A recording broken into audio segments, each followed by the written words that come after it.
Today's video, guys, we're going to learn how to avoid common deer hunting mistakes, and I hope you follow along.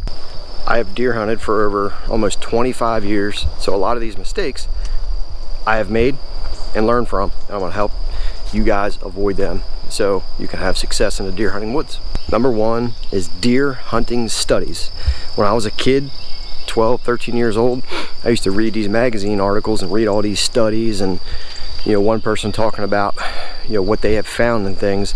Usually what happens is with that is that this person will have like a big farm or something, 500 acres or something that's completely managed, and then all of a sudden they start talking about how the deer move and when to hunt, when not to hunt, but it doesn't pertain to like real life situations, because the average hunter doesn't have 500 acres to hunt on in Illinois or Kansas or Iowa or Kentucky, in the big buck states.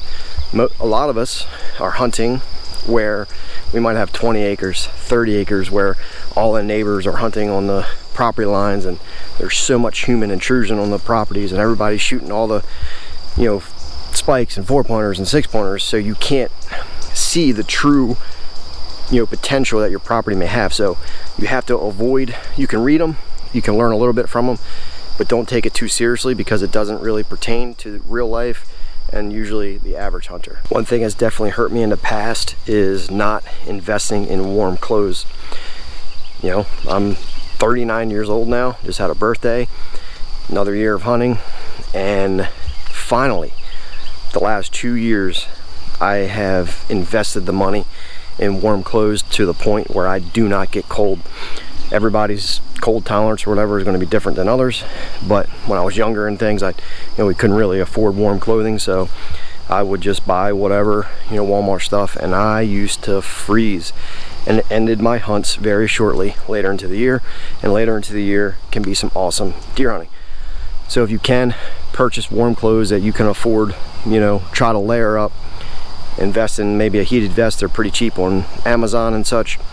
But if the warm clothes, if you can get them, invest the money in it, and you will stay warm, and you'll be able to hunt later into the year if that's something that you want to do. I know a lot of friends and such that hunt later into the year.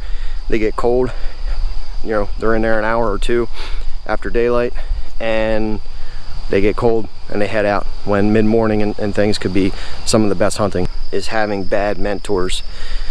And anything in life, whether it's hunting, fishing, baseball, soccer, whatever it is that you're into, you have to have a mentor, somebody you can learn from. Yes, we can go out and learn things on our own, but it's very beneficial to have a good mentor that has a positive attitude, a positive mindset. If you are constantly around negative people, I'm telling you, trust me, 100%, it'll drag you down. And most times you don't even realize it, because in your mind you're just not thinking about it. But you have to have good, positive people to be around. Trust me, it's one of the most beneficial things that you'll experience in life, is not being around negative people. And it may hurt getting rid of that people, getting rid of that person, group, whatever it is, but at the end of the day, it is 100% satisfaction to avoid those type of people. One other thing is early season deer hunting.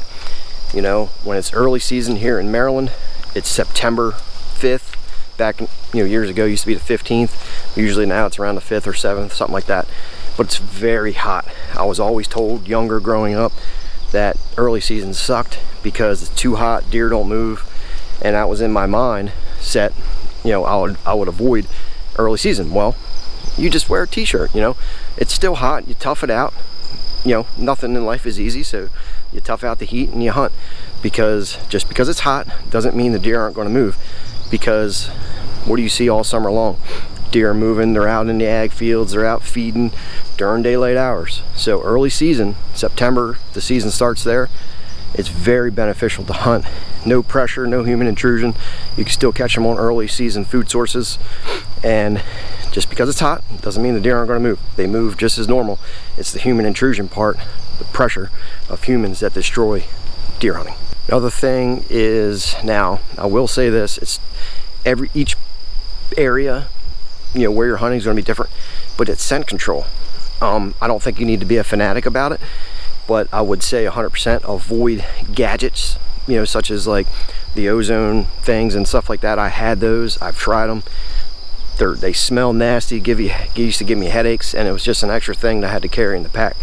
So I avoid those. Just hunt the wind. Pay attention to your clothing. Have fresh clothes, wash them, scent free. You know, take a shower, scent free. But I don't think you have to go crazy with it, because no matter what you do, if you're in a stand and you have a big buck that's not used to human odor, he will spook.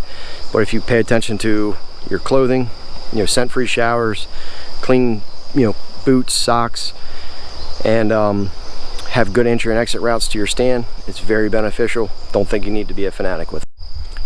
This may ruffle a few feathers here, but that's the October law. I grew up, I had a video about this on YouTube 3-4 years ago that went nuts. I think it's got like 60-some thousand views on it. But the October law is made up. It was always said that it's just a time of year where the deer don't move because it's too hot. Well, again, the previous thing I mentioned in this video about early season hunting. October law. It was back then, 20 years ago.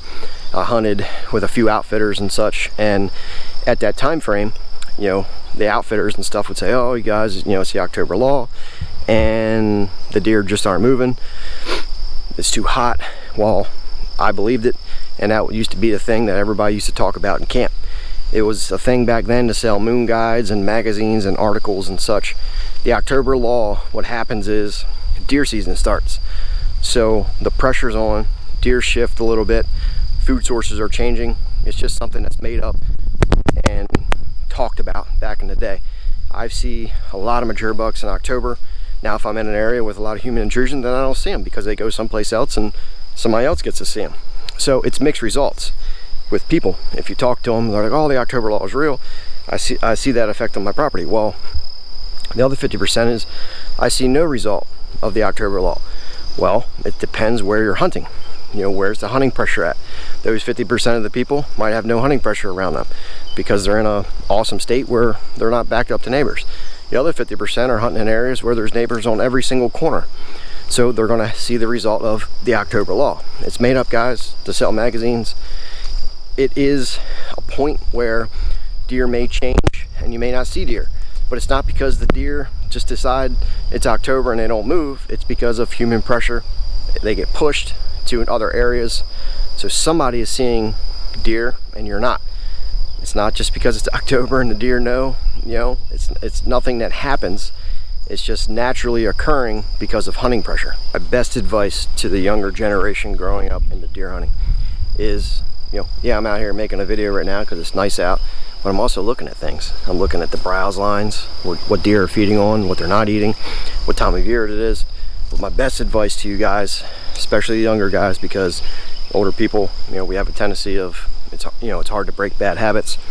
The younger generation is to just get out there, guys, and scout, boots on the ground, follow deer trails, see where they go, see how they maneuver around your property, go to public land because it's more acres that you can cover.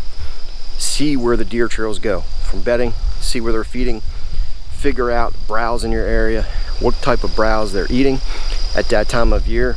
And I'm telling you, that's the best advice. Natural browse is the backbone to all deer herds. Follow the browse lines, what deer are eating, food to bedding, look for droppings. Wherever there's droppings, that means they're feeding, because typically if you ever watch a deer, you know, they eat and poop. They eat and poop. So wherever there's a lot of droppings is food is close by. They're bedding right there close by. And that's what I can tell you is advice. And if you see this right here, look at this. They're feeding on it like crazy. Natural browse in the summertime is the backbone to all healthy deer herds.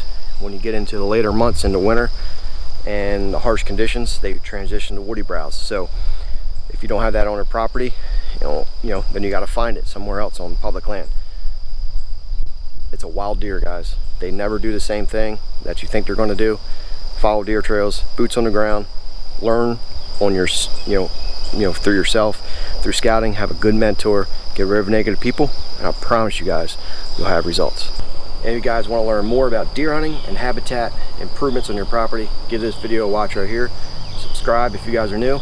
Thanks for watching.